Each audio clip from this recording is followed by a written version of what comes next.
SSP Global Jobs, the first job consultancy of Haryana. रोजगार दिलाए, बेरोजगारी भगाए। भाजपा का एक आरोप रहा है कि कांग्रेस कहते हैं 70 साल राज किया कांग्रेस ने बेड़ा गर्क कर दिया। कांग्रेस ने क्या किया है और हमने 14 सालों में बहुत कुछ कर दिया है। इसके बारे में थोड़ा सा बताओ। वो तो जनता आपको बता दे कि आप बाहर जाओ ना लोगों से पूछने के लिए, वो आपको इस बात का जवाब देंगे। जो टूटी सड़कें आपको नज़र आएंगी, बेसहारा पशु आपको नज़र आएंगे, गंदगी का ढेर नज़र आएगा, जो बेरोजगारों की फौज आपको नज़र आएगी पूरे शहर में, वो आपको बता देगी बीजेपी ने कितना विकास किया है।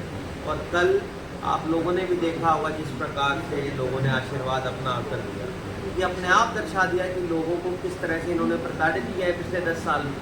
जब से ये सत्ता के अंदर आए हैं, इन्होंने बेरोजगारी, महंगाई, आज क्या हालात हैं शहर के, ये सबके सामने, किसी को बताने की जरूरत थोड़ी है। कल फरीदाबाद में हसीम गोयल का नामांकन कराने गए हैं सीएम साहब नायब सिंह सैनी। फरीदाबाद में असीम गोयल तो लड़ते हैं अम्बाला से, सॉरी अम्बाला से वहाँ गए हैं। उन्होंने कहा कि कांग्रेस ने हमेशा गरीबों का खून चूसा, उनको नुकसान पहुँचाया है ना। और हमने जो कुछ किया, पोर्टल वगैरह चलाया, पोर्टल जो चलाया है गवर्नमेंट ने, पोर्टल से कितना मानते हैं? पब्लिक कितनी परेशान है या उससे खुश है इस बात से कि सही है या गलत है पोर्टल की तरह? अगर बीजेपी वालों ने पोर्टल का नाम भी लिया ना वोट मांगते हुए, तो जनता उनका जवाब देगी किस प्रकार से उन्होंने परेशान किया। और उनको पोर्टल का नाम लेने की जरूरत भी नहीं है। ये इनके नेता खुद कह रहे हैं कि हमारी सरकार आने के बाद हम इस पोर्टल सिस्टम को ख़त्म कर देंगे।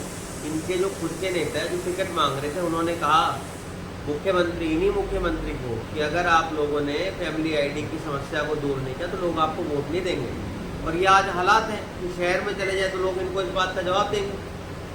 ये आज क्या हालात शहर के, आज के वक्त के अंदर जो गरीब आदमी है, जो मध्यम वर्ग है, वो पूरे दिन कागज इकट्ठे करता रहता है, उसके पास समय ही नहीं है। कांग्रेस की गवर्नमेंट आने पर, इस बार की गवर्नमेंट हवा चल रही है, कांग्रेस की गवर्नमेंट आ रही है, कांग्रेस की गवर्नमेंट आने पर पोर्टल का कांग्रेस क्या करेगी? देखिए, कांग्रेस पार्टी लोगों को सुविधा देने का काम करेगी ताकि उनका काम आसान हो। इन्होंने पिछले 5 साल 10 साल जो इनके निकले, इन्होंने केवल मात्र लोगों को परेशान किया है। कभी नोटबंदी के नाम पर लोगों को परेशान किया, कभी इन्होंने GST के ऊपर लोगों को परेशान किया, कभी परिवार पहचान पत्र के ऊपर इन्होंने परेशान किया, जो कि परिवार पहचान पत्र जो है आज परेशान पहचान पत्र बन गया, जिससे लोगों को केवल मात्र ये परेशान करते हैं। तो आज ही जनता के सामने ये चीज़ें और आएंगी बहुत जल्दी। नायब सैनी का ये भी कहना था कि कांग्रेस के पास में चेहरे नहीं है चुनाव लड़ने के लिए, इसीलिए उनके टिकट वितरण में लेट हो रहा है। तो चिरंजीव राव जी क्या कहेंगे कि कांग्रेस का ये बीजेपी का आरोप कहाँ तक सही है? बीजेपी ने तो अपने सारे प्रत्याशी कर दिए, उन्होंने तो 90 के 90 दे दिए। उनसे पहले पूछना चाहिए कि आपके पास 90 प्रत्याशी नहीं है कि उन्होंने अभी तक 67 प्रत्याशी की घोषणा करी है।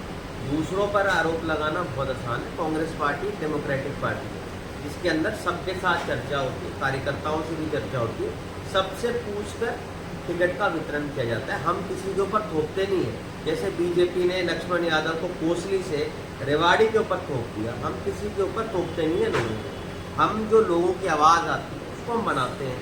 अब बीजेपी ने लक्ष्मण यादव जी को यहाँ से प्रत्याशी बना दिया, जो यहाँ के प्रत्याशी ना होते हुए पिछली बार उन्होंने कोसली चुनाव लड़ा। जिस व्यक्ति को रेवाड़ी की समस्याओं के बारे में नहीं पता, रेवाड़ी की भौगोलिक स्थिति के बारे में नहीं पता, वो रेवाड़ी में क्या विकास कराएगा? वो ये कहते हैं कि रेवाड़ी में 45 साल से मैं रह रहा हूँ, ये मेरी कर्म भूमि है। कर्म भूमि यहाँ की समस्या आप एक बात बताओ, कोसली को भूल गए 5 साल में? उनकी कर्म भूमि तो कोसली होनी चाहिए, उन्होंने चुनाव कोसली से लड़ा था। तो आज उनको कर्म भूमि रेवाड़ी लग रही है, और जिस कोसली की जनता ने उनको चुनकर भेजा था पिछली बार, उस कर्म भूमि को वो भूल गए। कर्म भूमि वहाँ होती है जहाँ आपने काम किया हो। तो आज वो उनको याद नहीं आ रही कोसली की जनता जिन्होंने उनको इतना आशीर्वाद दिया था, आज उनको रेवाड़ी याद आ गई है। आज रेवाड़ी से उनको अगर हारने के बाद वो किसी और विधानसभा में चले जाएंगे, उसको अपनी कर्म भूमि कह देंगे। कर्म भूमि वो होती है जहाँ आप अपना काम करते हो, परिश्रम करते हो। तो आज उनको रेवाड़ी कर्म भूमि लग रही है, अगली बार उनको नांगल चौधरी, अटेली, नारनौल, ये तो ऐसे ही चलते रहेंगे।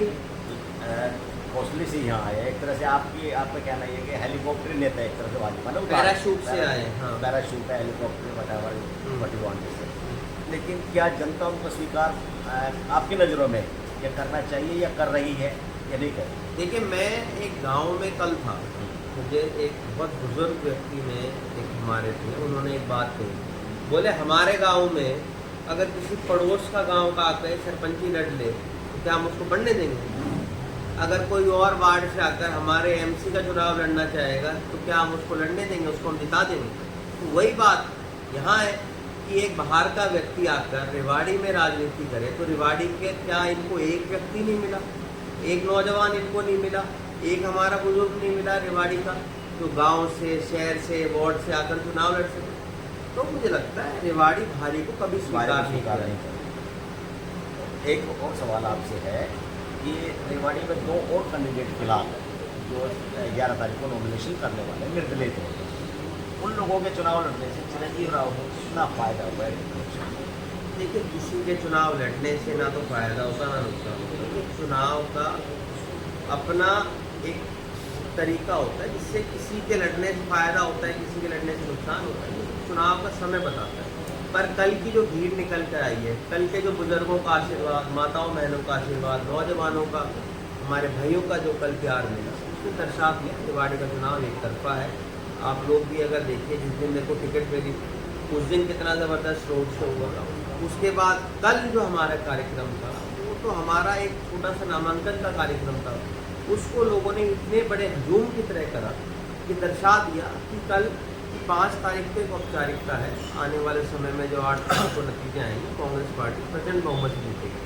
कल राव इंद्रजीत सिंह ने पत्रकारों को सवालों का जवाब देते हुए कहा था कि हुड्डा साहब तो चिरंजीव राव के नामांकन कराने में आ गए, वो तो उनके साथ आ गए, लेकिन कप्तान साहब उनके साथ कितने समय तक रहते हैं ये समय बताएगा। तो इस विषय में क्या देखिए, सबसे पहले तो हुड्डा साहब का मैं धन्यवाद करूँगा कि 90 विधानसभाओं में पहला नामांकन हुआ आपका, उन्होंने वो मेरा करवाया अपने खुद के नामांकन से पहले।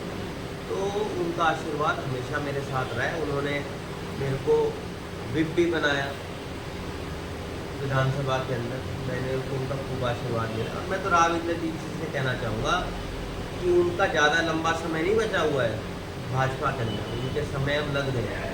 उनको अपना सोचना चाहिए कि आपने घर में क्या चल रहा है और दूसरों घर में ताकाजानी कम करनी चाहिए। अभी चिरंजीव राव का रोड मैप क्या है जीतने के बाद सरकार आती है? तो रेवाड़ी में समस्याएं बहुत हैं, आप भी जानते हैं, आपने आवाज़ भी उठाई है, सड़कों को लेकर विधानसभा में आपने आवाज़ उठाई है इस मामले में। सड़कें बुरा हाल है, नो डाउट, हर आदमी बता दो। तो रोड मैप चिरंजीव राव को क्या है? रोड मैप हमारा ये है, शिक्षा और चिकित्सा के ऊपर हम ध्यान दें, बेरोजगारी को ख़त्म करें, हमारी युवाओं को रोज़गार दें। आप देख रहे हो पिछले 10 साल से हर बार आंकड़े आते हैं, बेरोजगारी में हरियाणा सबसे ऊपर है। तो हमारी कोशिश ये रहे कि हम रोज़गार दें, हम शिक्षा के मामले में काम करें, चिकित्सा में हम काम करें और लोगों को सुविधाएँ प्रदान करें। फोटो